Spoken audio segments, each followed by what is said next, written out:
with this skirted part. Some of them have a much deeper skirt, and then, you know, on those, I like them to sit down in there as a stack. And I love, there's something super satisfying about seeing a whole stack of them, all different flavors of colors. And so I'm thinking about that, how they stack. And what else am I thinking about with these? So I started cutting the rims a little bit to add some wiggle in there. And I really like what that did. And can you see this? When this first came out of the kiln, I hated it. And Peter made me keep it. It looks like I put gold leaf on there. Can you see that? It's like, and yeah, that's hot. Some of them had silver. So it looked like some of the pots had been silver leafed and gold leafed. And it was so much bling that I just couldn't, it was too much for me. Like, that's too much for me, right? But now it's like the favorite pot that I've ever made. And so it's so interesting. Don't throw your pots out right away. And the Shino did this thing when I do the cooling reduction, which is when at the end of the firing, shut down the whole kiln and make sure there's no air coming in. And then I stoke a couple of sticks in there, and it creates a really reducing environment. But if you do it too hard without a break, your glazes can kind of get messed up. But what it does to the Shino, I'm actually loving. It makes it this kind of foamy, it has a foamy quality. And one of the reasons I kept this bowl is because I wanted to test it, because I just didn't believe it was going to hold up, like the surface was going to hold up over time, but it has. And it hasn't changed at all. So I'm pretty excited about that. Can you put that piece in the dishwasher? Yes. Okay. Yes, it has been in the dishwasher, as all our pots go in and out of the dishwasher a lot. So this is another version. What I like to play, I'm all about real subtle changes. So obviously these are different sizes, but this wall has more of a curve, and this one's more straight. So this series, when I was making it, I was interested more in this curve. Then I made some that are straighter, where this part is lower to the ground. And they just have different feelings. And so I really pay attention to those kind of subtleties. And I don't know about the angle. It's kind of hard to tell, and the pot's so dark, but they just have different feelings. But you know, one of the things that is important to me, since I work with a lot of mass, is that it's not dumpy mass, that it has some lift to it. So how do you create that kind of heavy feeling visually and also have lift? So I think this is one of the things that I'm thinking about with these. And here's a bigger one. And also I think about color and how they kind of go together. So there'll be, these came out of the reduction kiln, and I'll put them with the ones that came out of the wood kiln. And I really like how they set each other off, you know. But one of the things that happened with the ones in the reduction kiln, I don't think I was paying as much attention to the rim, and they're super even. And I'm liking more and more that kind of uneven wiggle that happens. It just creates a different kind of movement to it. So Liz, real quickly, a question? Yes. Hi. Hi. I miss seeing you this year. Seeing you too. So have you carved up and made that appear to be almost, it's almost as if you laid down the edges? On this one? Or any of them, because, or have you just like trimmed up into it and made kind of a moat or something in there? Oh, I see what you're saying. I'm going to show you right now exactly what I did. But right on this one, I just made like a double rim. Right. And then some of them are a single rim. But Yeah, but what I do is I'll throw it and then I'll cut it in 3 places and then re-throw it so that there's this wiggle. Why don't I just go over there and do it right now? Why don't you? Okay, Yes, I'm moving, Carla.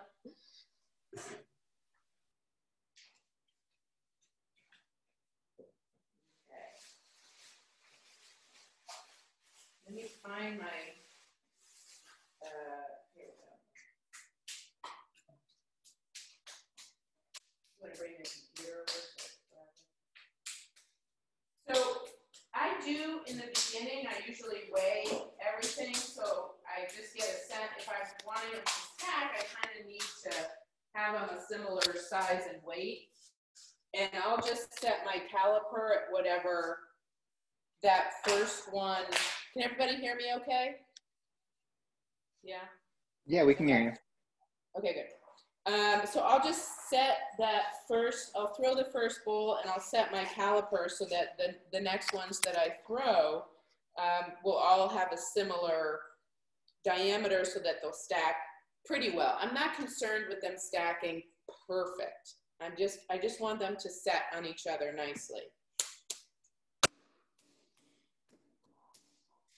So I switched to standing and throwing when I started having a lot of shoulder problems, and it cured all my problems. It cured all my problems. I keep looking at the computer, but I should be looking up here. That's what Peter's telling me. Peter's in the house. So one of the things that I'm thinking about is that inside space. You can see, you're going to be able to see the inside.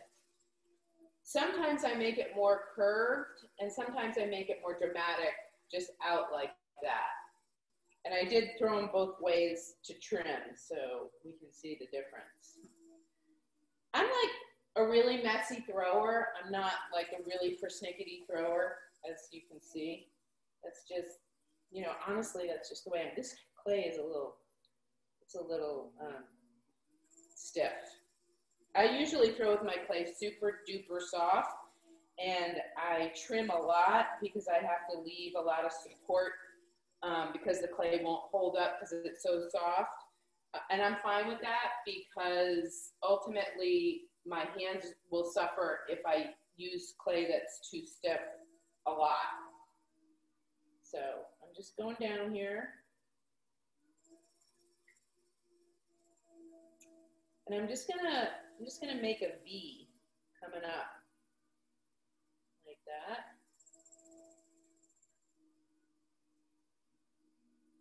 And I'm gonna pull this. I'm gonna use my favorite tools.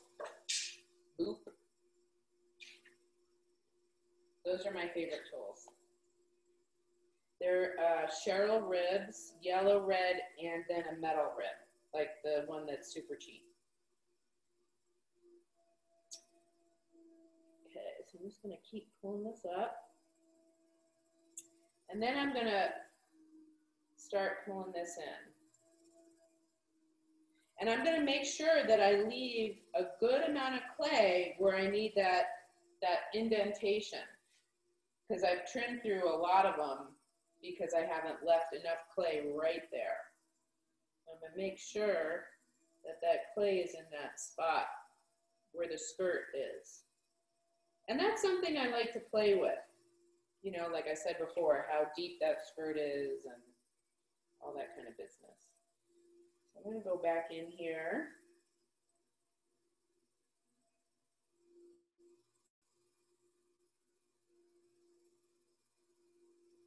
So it's hard to, I think it's real hard to tell on this, but this is kind of like that shape, that V shape. And now what I'm gonna do, now that I got this, I got the weight right here.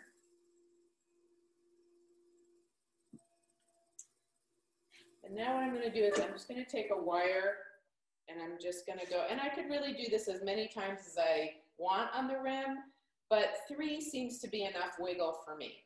So I'm gonna go 1, 2, 3. And if it's not enough wiggle, then I'll do it again. And depending on the glaze, so I'm already thinking about glaze. If this is, ooh, mosquito. How do we have mosquitoes already? If this is going in the reduction kiln and I'm going to use my Appalache glaze, then I'll probably go ahead and split this rim because that glaze really pools beautifully, and I want to use that quality. So, can you tell that it's wiggling now? It is wiggling now. I don't know if you can see that, but anyway, from the cuts, it's a nice uneven rim now. And then all I'm gonna do is go back with my rib here, my metal rib.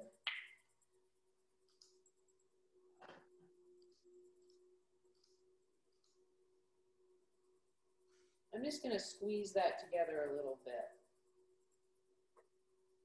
And then, you know, I have these throws in here, and that kind of throwing line bothers me. It like talks about really fast, a fast kind of relationship to time maybe. So I'm just gonna kind of take that out with this rib. And you know, that's okay, that's just not what I really want. Okay.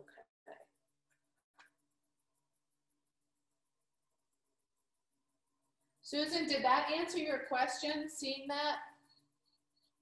I can't see where you are. Yes, it did, but okay.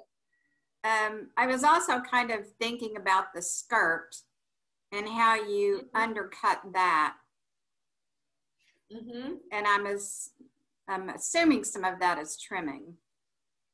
It's all trimming, and I have a bowl that I'm going to trim right now.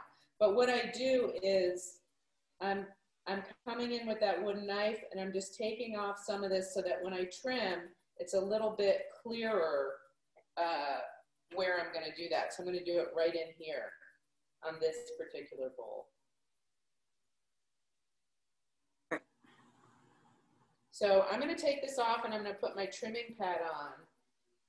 And then you'll see exactly how I trim it. Hopefully I won't trim through them. They're very easy to trim through, but wouldn't be the first time.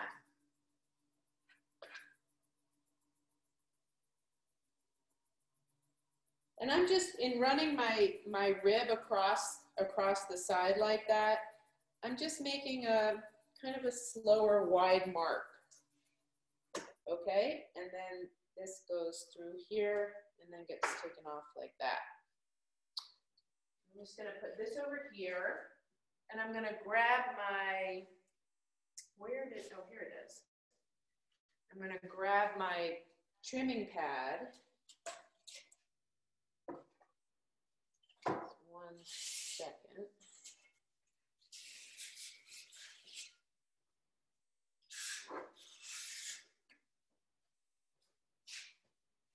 Thank you. My trusty assistant, Peter B. Secker. Okay.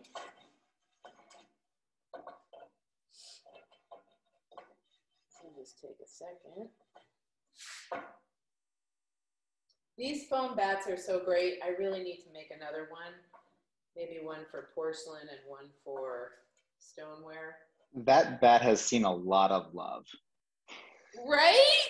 A lot of love. Like that thing has been through it. That's great. I think it's tired, right? Yeah. You're so right.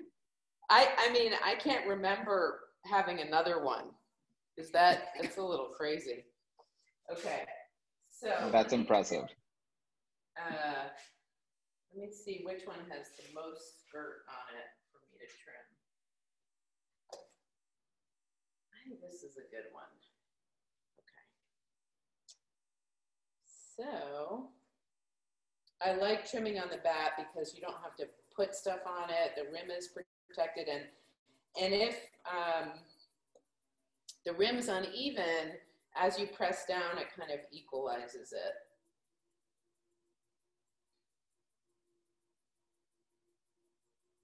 So first I'm going to just get off what I know is super extra. And then I'm going to pick it up again and feel it and decide where I'm going to cut that skirt.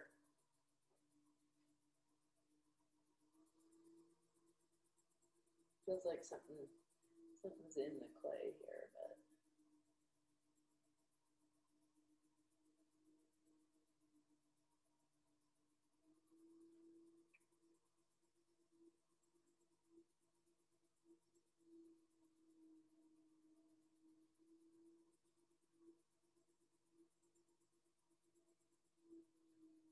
we had our first week of just unbelievably beautiful weather. It's been so gorgeous here. And it just feels like all I want to do is be outside.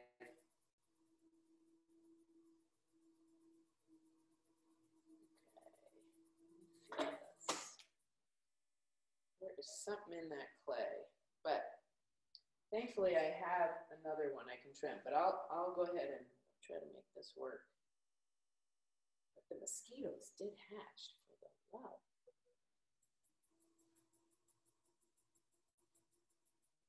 Ooh, it's right on the pot. I'm shocked you guys have mosquitoes. Like, I don't feel like there are that many in Texas right now, or at least in Dallas. No. You know For what? y'all to have mosquitoes, like that's bad. You know what I think? I What? think they're hatching in my slip bucket. Well, a little bleach goes a long way, Liz, in slip. That's what I'm gonna do. And you know, bleach is only active for 24 hours when once it like interacts with water. So. Really? Mm-hmm. Little known fact. Little known fact. I need to do that like right now. These mosquitoes are attacking me. Okay, let me get to the skirt part.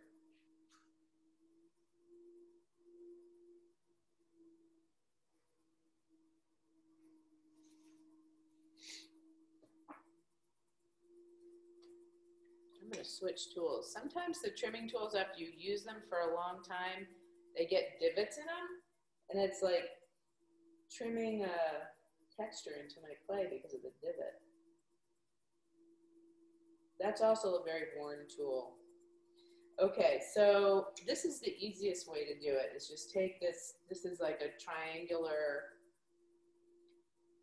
trimming tool, and I'm just going to start by going down in here like that.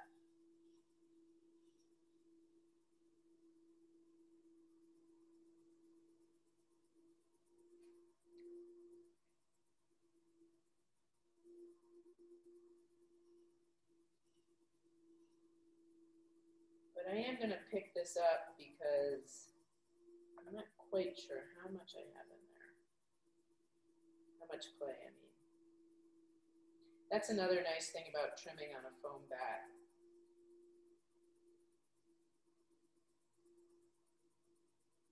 You can just pick it up without having too much trouble.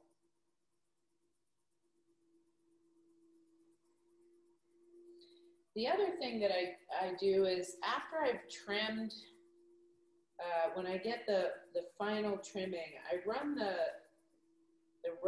red soft rib over it, and it just kind of softens all the lines.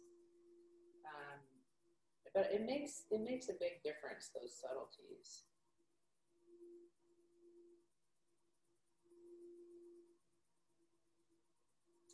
So let me just see how we're doing here. Hopefully we have a good amount. Yeah, I can still trim some down in there. Hey Liz, can I ask you a question while you work? Please. I'm just curious. Who do you have like a favorite artist, like ceramic or non-ceramic? Oh, I know it's a big question. yeah, that's a big one. There's so many. I mean, I would say that I have like my touchstone people, which would be like Ron Myers, and Michael Simon, Linda Christensen, Mary Berenger, you know, just some touchstone people for pots, contemporary wise. You know you're talking about just any artist? Yeah, just like any artist. So ceramic, non-ceramic, just, yeah. Who do you look at? Yeah. So in terms, I really look at a lot of extremely old work, like, you know, objects that are centuries and centuries old, that basically that had to do with use, and it could be ritual use or daily use. You know, most of them are Native American, South American scoops, and mortar and pestle type things. Those things really touch me, and they are kind of the things that inspire me in the studio. There's, you know, I mean, we all look at a lot of art and are inspired by it, but in terms of what moves me directly in the studio, it's probably those really old things, you know. I'm really inspired by people like Marina Abramovic, that just do these incredible performances, endurance performances, and you know, it's like nothing that has to do with my work, but I'm fascinated by it. You know, but in terms of like the stuff that I'm just drawn to over and over and over again, it's that old stuff, really. That never fails to inspire me. Nice, thank you. Yeah, That makes a lot of sense. That's always a hard question, you know? Yeah, and sorry to throw a weird question, but like, it's a great question. And yeah, that just like, what inspires you? Yeah. In terms of what is directly related to my work, I think it's those old things, you know.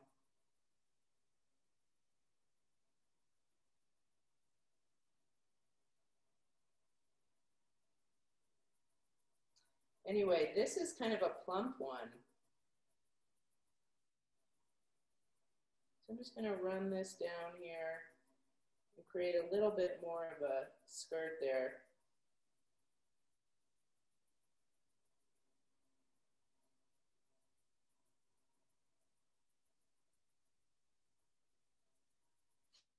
It might be a little bit more aggressive if I didn't have everybody watching, but I'm afraid I'm going to go through. Pretend we're not here. We're not watching. Okay.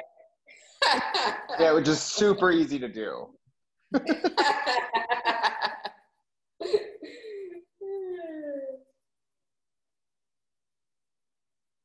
But we all know that happens, you know? I can't tell you how many of these I've gone through. Seems like such a simple form. Anyway, that's about the story of it, you know? Let's see. Oh, wait a minute. Let me do that. I'm just touching. So you got this volume underneath, you know, this cone-like volume underneath, and then this one has a sort of a straighter wall. And that's how, you know, that's what I'm thinking about. And running that rib over it really just softened everything. And there's this kind of unevenness, this undulation that happens. So that's that. And then I make them bigger and smaller. And, you know, that's just my vocabulary is like making changes in those real subtle, small ways. And that keeps my interest in the forms. Let me give you a little tour. How about we do a little tour? Peter's actually going to grab a phone and we're going to switch. Oh, wait. First, Carla, why don't you put up the slides and then we'll do the tour. Okay, and you want to just talk about them? Yeah, I'll just talk about them. Okay. First. All right.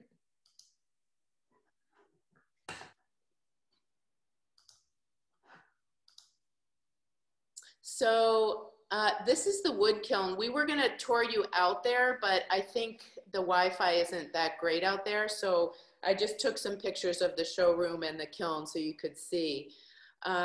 So we built this, maybe like how many years ago? I don't know, like almost 8 years ago now. Brooks actually helped with the foundation. And this is the first time I've seen the kiln. Like, as a side note, this is so amazing. Wow. And so normally we fire it twice a year, and then in between those firings, we're firing the reduction kiln and the electric kilns. But we do about a 48-hour firing and have a cooling reduction in there. I always do the cooling reduction now, because really it's the surfaces that are created at the end there that are interesting to me in terms of creating all that dark, rich, atmospheric stuff. And, you know, sometimes I call my work barely wood fired, because it's so not about the ash and the flash, although I love those pots, but not on my work. I really am interested in making subtle shifts on surface so that you have to revisit it to see it. And hopefully the form is strong enough to draw you in to continue to examine the form. I mean the surface and the form together. This holds about 300 pots, and we usually have about 5 other people helping us, and we have teams of 3 each. Peter's usually a shift leader, and I'm a shift leader, and we've had really wonderful people here helping, and I'm really grateful for all the help. Okay, next slide. What's the big pulley? It's very medieval. It pulls up that whole lid. So that center part is a lid that comes off and moves over, and then I can just jump in the kiln and load without being crouching down. It's pretty swift. I would not have done that without Peter's help. That was an engineering feat, for sure. Nice. Yeah. Okay. Let me see if I can get to the next slide here. Just a second.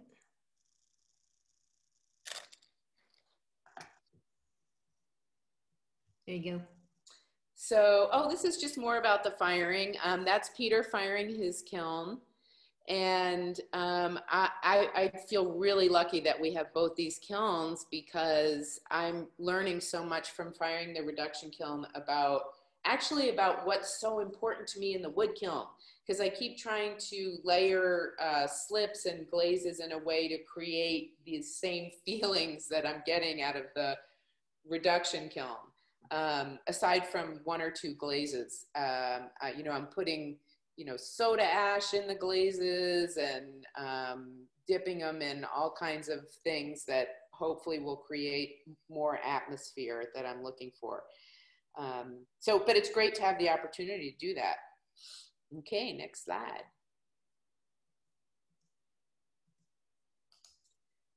So this is on the right are pictures of the loading, and those were some early firings, earlier firings. But usually on the bottom of the kiln, I stack a lot of work upside down. Yeah, that must have been an early firing, because not a whole lot is upside down there. The coals really build up down there, and what I've discovered is that if I do bowls upside down in there, they catch a lot of the reduction and the atmosphere that I'm looking for. If I have everything right side up on the bottom, they get too crusty for my liking. But one thing that having my own kiln has allowed me to do is make this massive work and experiment with the similar form in all different spots in the kilns. And I've learned so much from having my own kiln. It's been a wonderful journey, and I feel really, really lucky. Okay, next slide. I spent a lot of years firing other people's kilns, and I was lucky enough to be on Jody Johnston's firing team for a long time, and she taught me a lot about firing and being a leader and all that stuff. And also fired a lot with Louise Harder, and she was actually one of my first teachers, and of course Louise Rosenfeld, whose kiln I built with a group of women, and that was a really wonderful experience as well.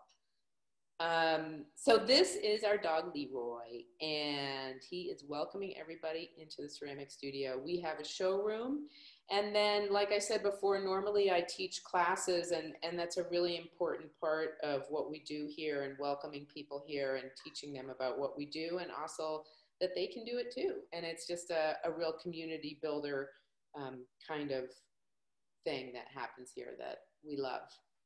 So now I will take you on the tour inside the studio. So maybe we could switch to Peter's phone, and Peter's going to follow me around. Anybody have any questions so far? Just shout them out if you do. So this is the main working area, and so this table. Hey, Peter's fingers are in this. There you go. That's better. There you go. This table moves, and underneath it is a throwing table. So I pull the wheels out for the classes, and we have them around this middle table. And then in here is our visiting room. We're getting ready for a Mother's Day sale. So since COVID, we've been. I can barely hear you.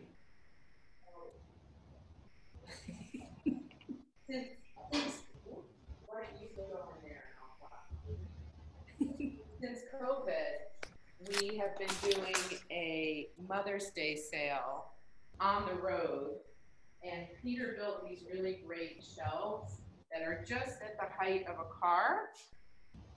And so you can drive by, and there's like a platform of shelves, and it's right at car height, window height. You can grab your pot for Mother's Day and be on your way. So these are all made small bud bases for that sale that'll be going in the reduction kiln this next firing. And we have these electric kilns that I fire to comb 6 with the class, and of course doing the bisking in. And I'm also working on learning about parasigillata and this body of work, which is really thick, is going to be fired with sigillatas in the electric kiln. And then we have a really wonderful assistant with us this year, Liz Vukolich. And she's not here right this second, but this is her, I'm going to show you her space. She said that was okay. Here's our materials room. And this is Liz's space. And we've really, I mean, it's been a really wonderful thing to have an assistant. She's been so great, and all of our assistants have been really wonderful. And basically she gets a space and firings and stuff like that and feedback. In exchange, we get her help for 12 hours a week. And so that's, you know, if you know people, Liz will be with us until September, and then she's moving on. So that position will be opening up. I try to first give that opportunity to a young woman, and because it was really important to me to work with so many women, and it made a big difference to me to be able to fire the wood kiln with so many women leaders. And so I'd like to be able to provide that for another woman if I could. So that doesn't mean I would say no to a man, but I'm just saying first dibs is a woman. So anyway, that's the studio. Oh, and here's our photo setup. This is something we just put together because that happens in here too. And since everything has been online, we've really had to figure that out quickly. So this gets rolled down, and we just set up a tripod in our camera and just shoot away. These are some new forms I was working on. These are all going to be at the Dallas Pottery Invitational, which is opening tomorrow online. Carla can tell us the exact time that Yeah, it's going to open tomorrow evening at 6:00 p.m. Central Standard Time. We're excited. We're all ready. Everything's lined up, ready to go. That's so amazing, and thank you so much, Carla. Carla put all the stores together, and it was like a crazy amount of work that she had to do to get that all together. But these are some newer forms that came out of the reduction kiln. These are obviously not done yet, but I was making these butter keepers, and what inspired me to make these is a friend of mine asked me for one, and I really didn't know much about them. The French butter keeper, where you put water in here and it creates a seal. So you put them together and it creates a seal. The butter goes in here, in that part. And that way it stays soft and it's sealed so that like the oxygen doesn't get to it and make it rancid. So Hey, I have a story to tell about that butter keeper, Liz. So I have one, and I've had it for years. really? And when I saw your video, your first video when everything came out of the kiln, and you showed that butter keeper and showed how to use it, I've been using mine all wrong. I didn't know you were supposed. I've been using mine upside down, and Seriously? no water in it. That is hilarious. Right. Oh my God, that is so funny. Right. But you know what was interesting? When I went online to sort of look at what these forms were like, I could not find one that I was really excited about. And so that's what got me excited about making them, was like, okay, what is a butter keeper? What kind of butter keeper could I make where I'm really interested in the form? And then I started making this with all these different lids, and then I was like, oh, this just needs to be a jar. Like this needs to be a jar. They're awesome.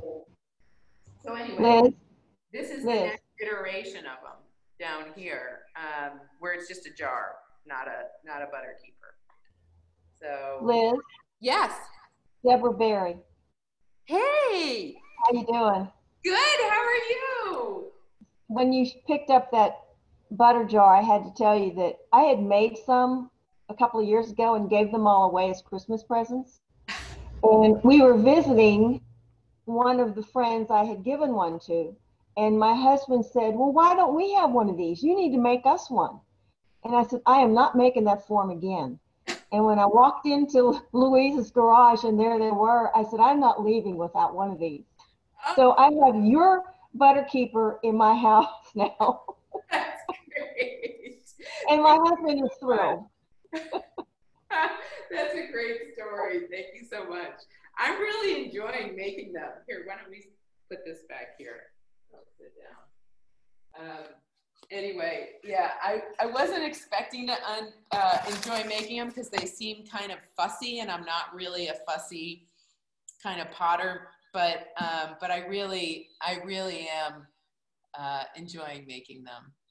So, anybody else have questions for me? I have another question. Shocker. Will you talk about the salt blades that you have at DPI? Oh, the salt blades. Or this that's what I call them. But yeah.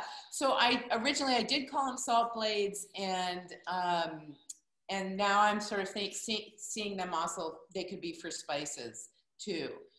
But let me think about what started those. You know, I had made a piece, and I only made one of these, and it was really long and narrow, and it had on one side it had a place for flowers, and on the other it was like this really narrow, you know, vessel that couldn't really be used for much. So, but I really loved the form. So that's how that started, was like, oh, this could be a salt keeper, you know, or like you keep it by the stove and you pinch. But the one I had made was so giant, like who has a stove that big? So, or who wants to keep that much salt? So that's where that idea started. And I've always been interested in these forms that are kind of tool-like and maybe weapony a little bit. And it kind of combined those ideas. I wish I had one left here. Oh, well, let me grab this one. Hang on a second.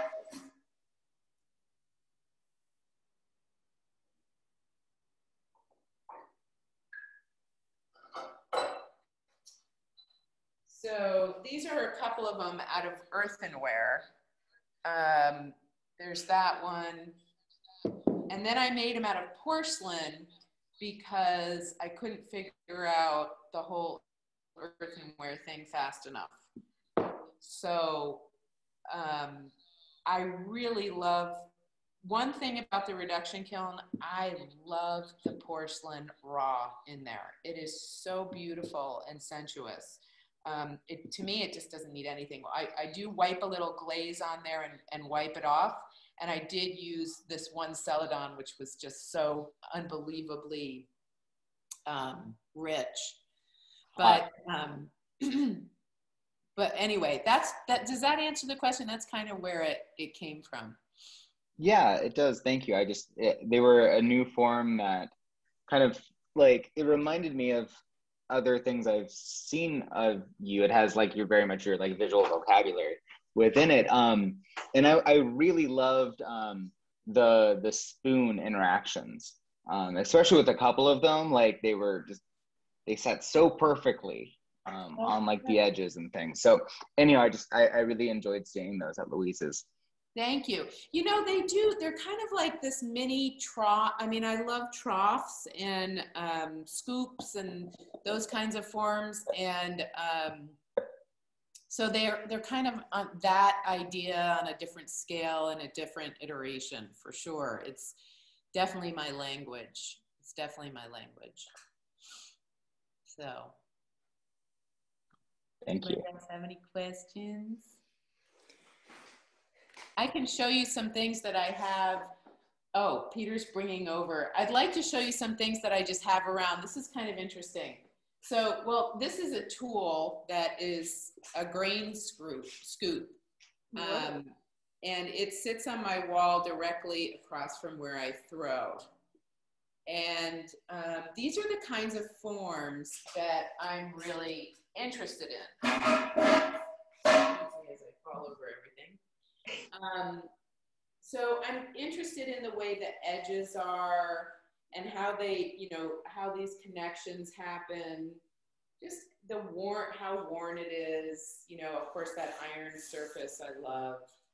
So these are I like to have things around me that kind of remind, and I don't always, I stare at this, but I'm not always thinking about it. It's just like the things around me in my studio just kind of like get in my vocabulary as I'm making, sometimes unconsciously. This was a really interesting thing, actually. I'm going to bring you over. How can we do this? I'm going to bring you over to Peter's. Carla, can you switch to Peter again? Mm-hmm. So let me put this down for a second. So this picture form, this is a drawing by my friend Julie Crosby, who's a really wonderful potter who I love so much. And I just love this drawing that she made, and I put it up there. And I started making these lidded pitchers. And they are and actually some of them are at DPI.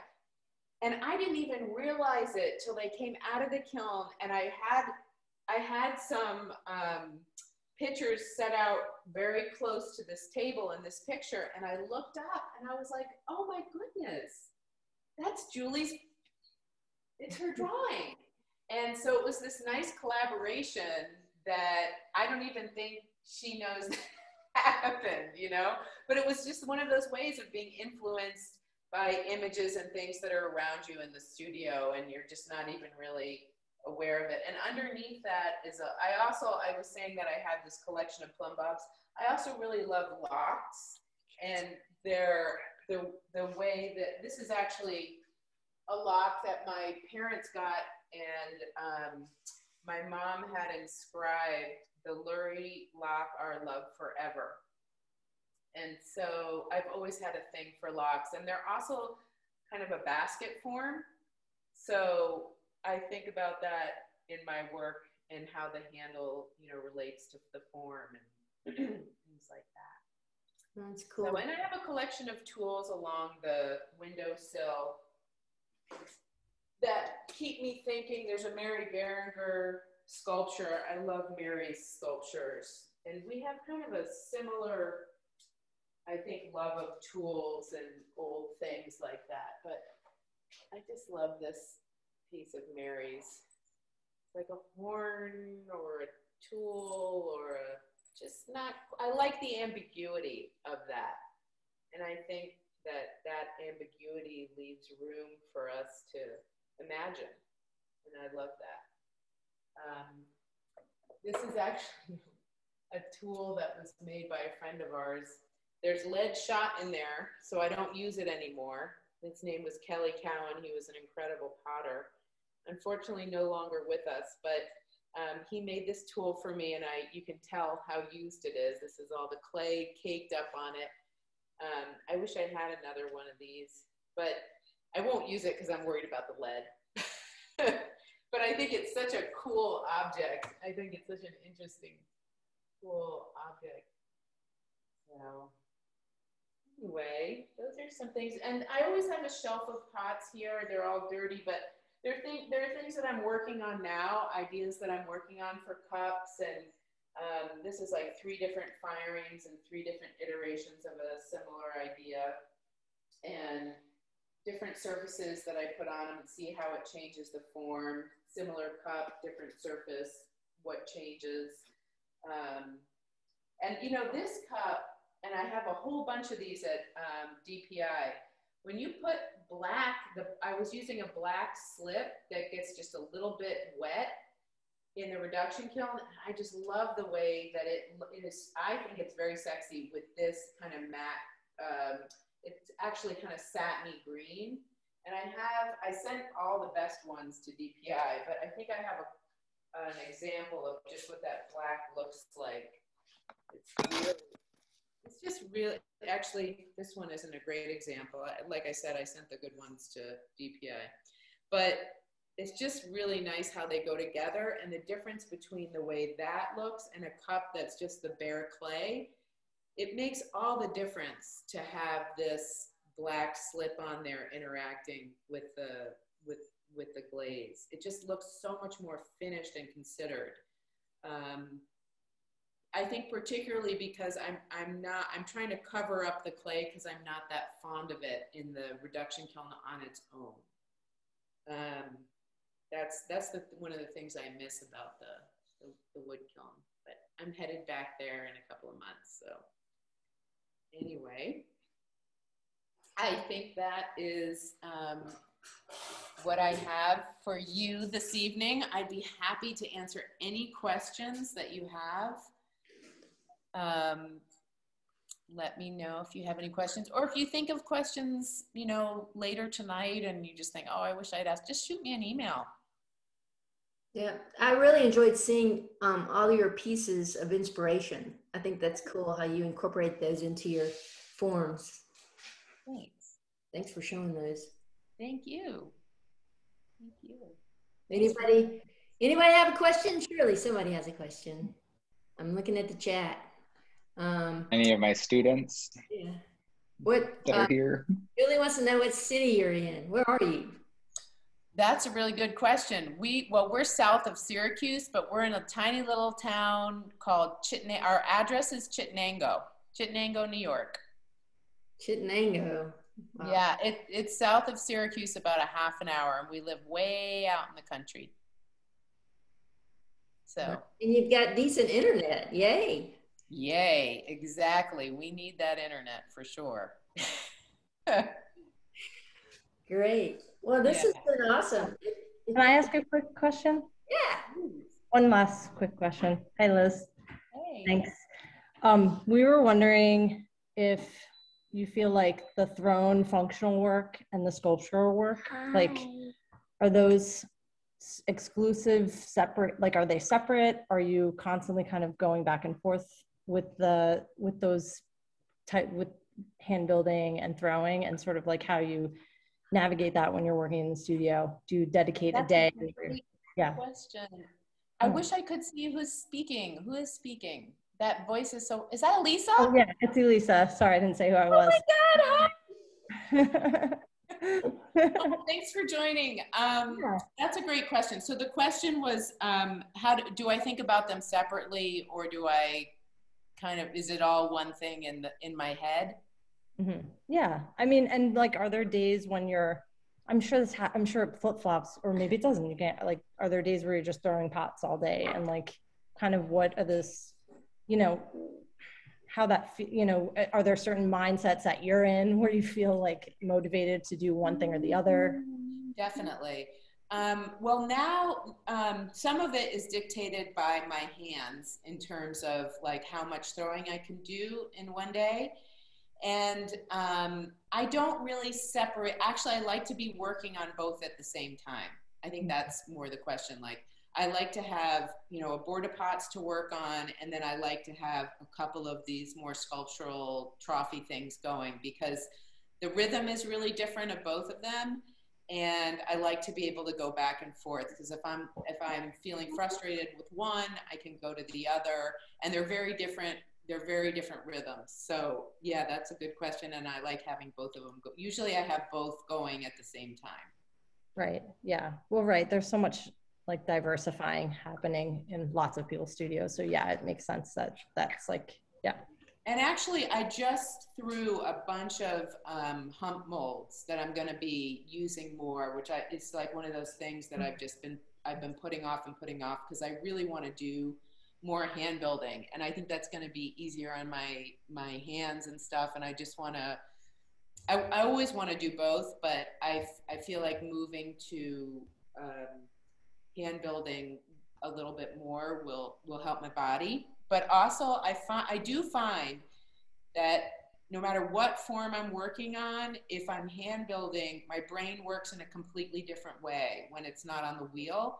And I really enjoy what happens. There's a freedom that happens in the way I think about form that doesn't happen for me on the wheel.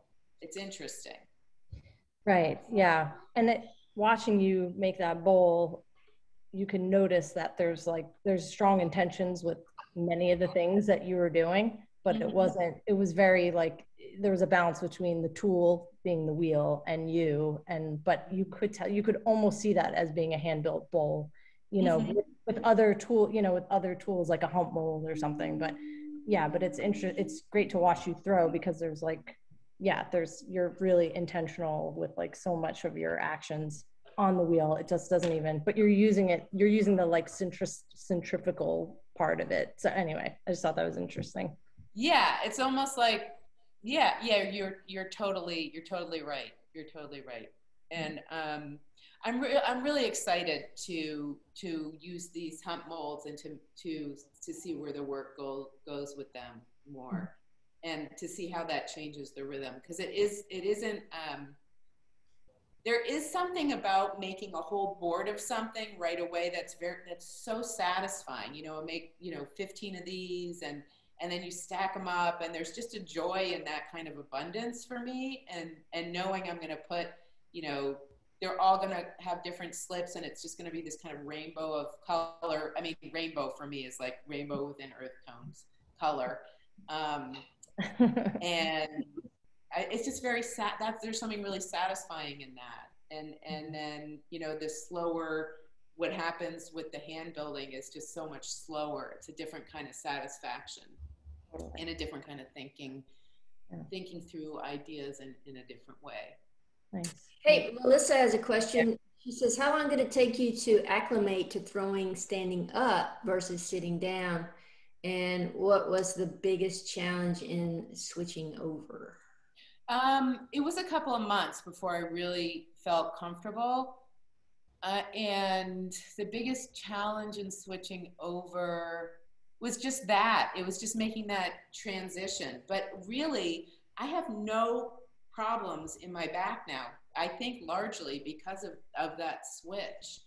I do wish, I know some people throw against a wall, and I think that, or they have a pole, and so they can, push against it, and I think that would be helpful. So maybe that's the biggest physical challenge, is like I still have to really bear down because I don't have anything to push against, and I'm not sitting, so I don't have I can't use my, how when you sit and throw, you use your legs to push with your elbows. So I don't have that. So I guess that, like, physically, you kind of have to figure that out. but I recommend it. I think the sooner you get off your butt and standing, the less problems you're gonna have. Cool. She's also asking, did you find that your forms and shapes changed when you switched over? No. Okay. I'm Brianna. I don't know. Can you see me? I don't know where you are, but I'm waving. Scroll through. maybe I need to go to gallery. Yeah, I might be like at towards the end. You can scroll through. I can go through. Let me see here. Okay. I just figured it might be easier if you can actually like see me talking to you. Yeah, let me see you. Are you waving? I'm waving now. Oh, I see you. Hi. Okay. Hi. I'm still at UNT, but I was there when you visited UNT to do your demo and that workshop, which was amazing. And I recall you talking about sharing a studio space with Peter and how difficult it was.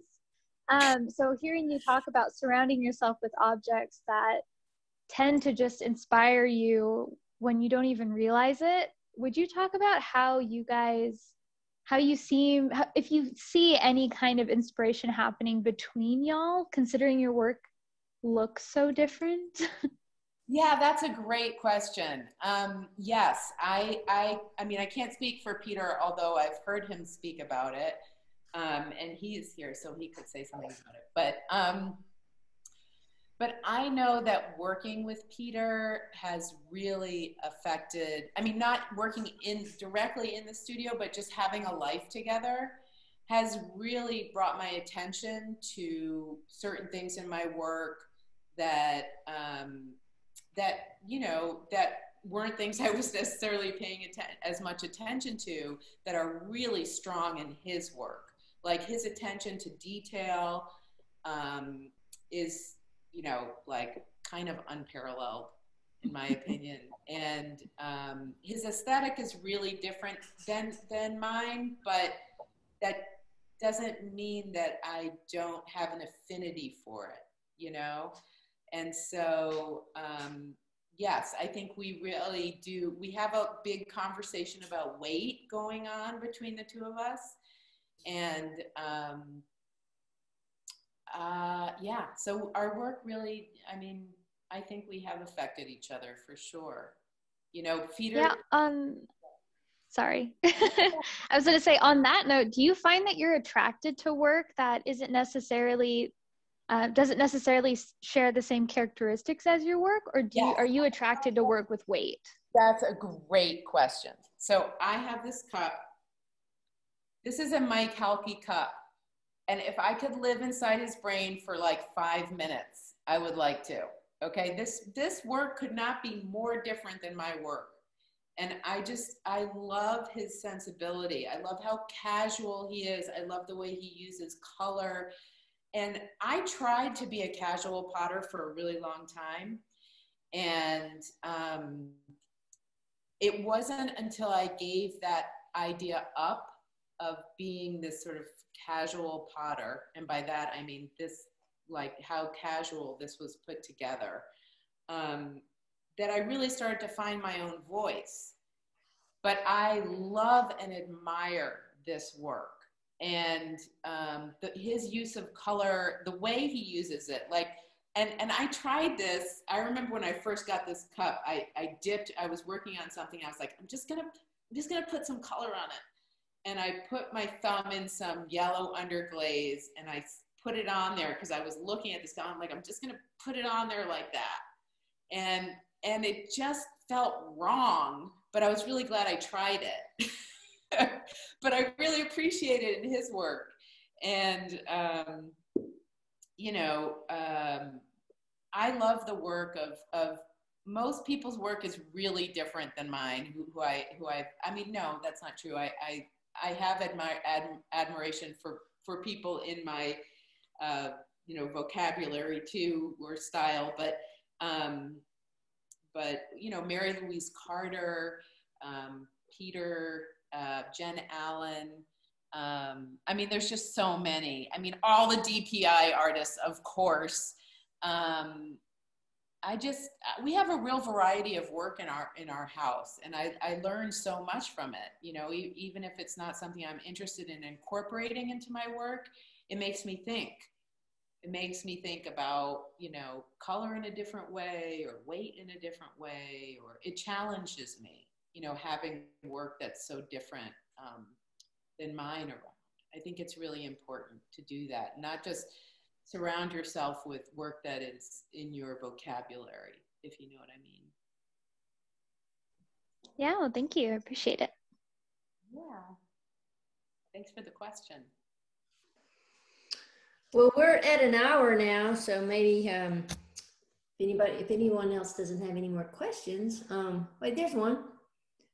Someone thinks you're very generous. Oh, thank you. Renee Carl is thanking you and says she loves your work and she's looking forward to having more. So, oh, that's great. Very nice. You got a lot of thank yous in the chat. Looks like everybody really enjoyed your demo and presentation and tour. It was awesome. Well, thank you all for spending the time with me. It's like when someone, you know, buys your work and takes it into their home and uses it, it's really an honor. So thank you for spending your time with me. I appreciated it. Thank you, Liz. Yeah, thanks. Yeah, thanks, Liz. This was really great. Thank you, everyone, for joining, and we'll see you at the DPI show and sale online tomorrow at 6 p.m. And Liz has a ton of amazing work in the show, as well as everyone else. So it's a pretty impressive lineup. So it is an impressive lineup. Yeah. Thanks, Liz. Thanks, Liz. Bye, thank you. So great to see you. So good to see all of you. Take care. Bye-bye. Take care. Bye. Bye.